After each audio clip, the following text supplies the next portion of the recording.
Can I get money out of my home to renovate? It's what we're talking about today, the East Central Business Show. I'm John Naylor, joined by a resident expert, mortgage broker, Laura Sillano. Good morning.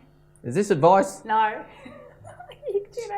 He remembered. She lives with that. She lives with that question. I know, it's amazing. But obviously, okay, well, let's get in and express some opinions then maybe. Okay. But anyway, now, so can people get money out of their house to renovate? Yes. Build a pool? Yes. Lift? Build in Yes. under? Yes, you can do all of those things. Okay, how do you get it done? Okay, so when you're doing a renovation on a property, as long as, assuming that you can service the actual debt that you want to go to, so say we'll do a scenario. You do it, please. Okay, I love a scenario, love a good scenario. Okay, so say your property is worth, say 600,000. Okay. And you want to do a renovation and put in a new kitchen, a new bathroom, maybe lift and build under, and that's going to cost you, say, 300. Okay, so the total value of the property at the end should be about 900. Now, what the valuer is going to do when they're looking at how to value your property for the renovation to enable you to get the money, is you're going to need 300,000, right, to actually complete this building. So what they will do is they will look at the value of the building contract, and check that it is consistent with market parameters around, yes, what you're paying is consistent with market value of the current construction. And then they will also look at what it is that you're building at the end. So, and how that compares with other finished buildings that are in your area. So if you're going from, say, for example, your current home is a 2-bedroom, 1 bathroom, and then you're going to lift and raise, do a new bathroom, do the kitchen, and put in extra bedrooms underneath. So you're going to end up with a 4-bedroom, 2-bathroom, 2-car garage with a pool. No, sounds nice. I know, it doesn't sound delicious. With a gourmet kitchen and all of that kind of stuff. Yes. Then what the valuer will be looking for is also to look at, well, what else is similar to that and renovated house that the values in the locality. In the locality. Yeah. So are there properties that are 4-bedroom, 2-bathroom, 2-car garage, etc., with a pool in your area that are valuing at about 900? So that's what they're looking for. To actually get money to do the renovation, then you need to provide a fixed price building contract. You need to have plans and specifications for the build. Okay. To be able to get the valuation done. Okay. So they all come through from your builder or your architect and those sorts of, all that stuff that you've already got an exact number to get the job done. Correct. So that's not really negotiable.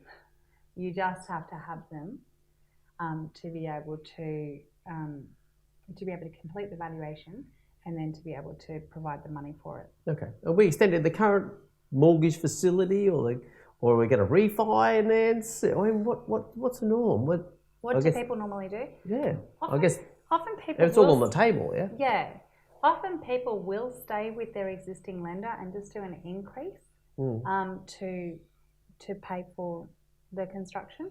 The other thing to bear in mind with that as well is that you need to have equity in your property at the point of doing the renovation. Okay. Because you can't go above 90% of the value of the overall property at the end of it.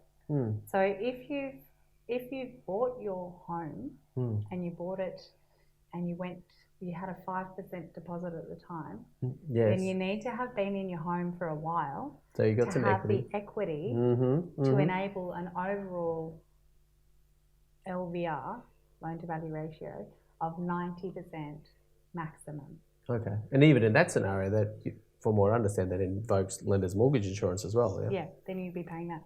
So what I tend to find is that a lot of people who I've worked with to do a renovation, they've already established equity in their home. They've already bought their home. They've already been in it for some time, and they're not in mortgage insurance territory.